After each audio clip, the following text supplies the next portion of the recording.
And welcome once again to more great VFL action in pro football. This week we joined some 10,272 people at VFL Park for the clash between top side Hawthorn and a side that unfortunately has struggled this year, Melbourne. Many considered it would be a one-sided affair. In fact, one prediction from Lou Richards suggested that Hawthorn would win by a whopping 123 points. But then again, that's Lou. To the outcome?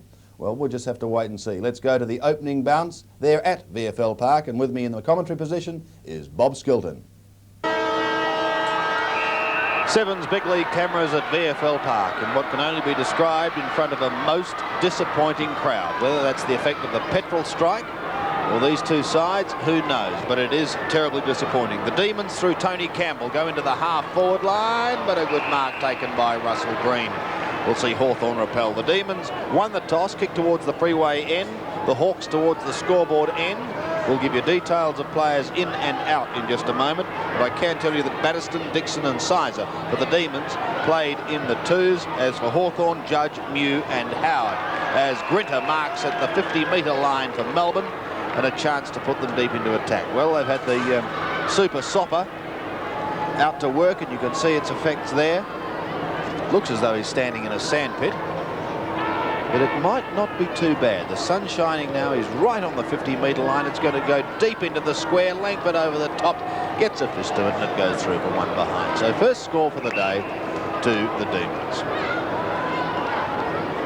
And in bright sunshine, we'll see Gary Ayres bring the ball back into play, and we welcome once again to the microphone Robert Skilton. Bob, interchange players. For Melbourne, Connolly and Richards. For Hawthorn, Kennedy and Robertson. Sandy? Ball on the outer side of the ground. No one able to pick it up. It goes over the line once again on the outer side of the ground. I would estimate the crowd, as I said, disappointing, but probably, well, I don't know, Robert, here. I mean, are we talking 5,000 or 6,000? Or am I exaggerating? Oh, it's a little bit more than that, I think, Sandy. You think? No, it might make 9 or 10. Candidate for the legs. Is the throw in at the outer side of the ground. Disappointing anyway. Very disappointing. 14 Let's is face it, Greg we do have the best side in the competition here. Who they're playing does not matter. It is the best side in the competition, and they have proved that right throughout the year. It's not as though they've had a big win last week or anything else. They have proved themselves to be top of the competition, and deservedly so. And to get a crowd like this, when it's not raining, it's a perfect day from a spectator point of view. As Di Pierdomenico kicks the ball off the ground, Platten gets a push in the back, and the excellent South Australian, one of the rare South Australians to really put his body in, show courage and ability as well. So, and it's John Platten who gives it across to Michael Tuck. Tuck goes short, looking for Dunstall. Too high for Dunstall. At the back, Lester Smith picks it up, goes goalward and puts it through for first goal of the game.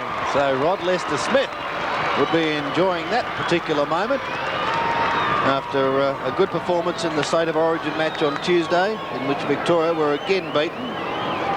And we see Lester Smith continuing on that form. Bob Skilton has just broken his pen, lost his team sheets and fallen on the hole. I'm a Victorian and I love to win. And It's been a while then, hasn't it? we were beaten by a better side. Again, centre bounce. The time before South Australia fluked us. Centre bounce, as I said.